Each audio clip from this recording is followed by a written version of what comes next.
ایک وقت کی بات ہے، ایک دور دراز ریاست میں ایک بہادر شہزادی رہتی تھی جس کا نام نور تھا۔ شہزادی نور کے پاس ایک جادوئی تاج تھا جو جب اس کے سر پر ہوتا تو ساری سلطنت میں روشنی پھیل جاتی۔ مگر ایک رات جب وہ سو رہی تھی، تاج اچانک غائب ہو گیا۔ پورے محل میں اندھیرا چھا گیا، چراغ بجھ گئے اور لوگ خوف زدہ ہو گئے۔ نور نے فیصلہ کیا کہ وہ خود اپنا تاج تلاش کرے گی۔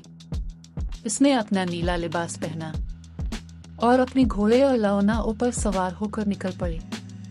راستہ لمبا اور خطرناک تھا۔ وہ چمکتے ہوئے جنگلوں سے گزری، ندیوں پر سے عبور کیا اور چمکتی غاروں میں داخل ہوئی۔ ہر جگہ اندھیرا اور سناٹا تھا، لیکن نور کے دل میں امید کی روشنی تھی۔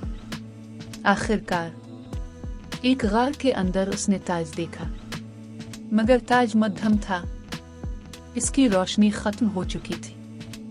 شہزادی نے تاج کو اٹھایا اور کہا، میں جانتی ہوں روشنی صرف تاج سے نہیں بلکہ انسان کے دل سے آتی ہے۔ اس نے اپنی موم بتی جلائی اور غار میں موجود چھوٹے جانوروں کے ساتھ روشنی بانٹ لی۔ اچانک تاج جگمگا اٹھا، روشنی پھیل گئی، اندھیرا ختم ہو گیا اور شہزادی نور کی بہادری کو سب نے سلام کیا۔ اس دن کے بعد وہ روز لوگوں کے دلوں میں روشنی بانٹتی رہی اور کہتی، سچی روشنی وہی ہے جو ہم دوسروں میں پیدا کرتے ہیں۔ If you like my video then don't forget to like, share, comments and subscribe my channel Cartoon for Babies.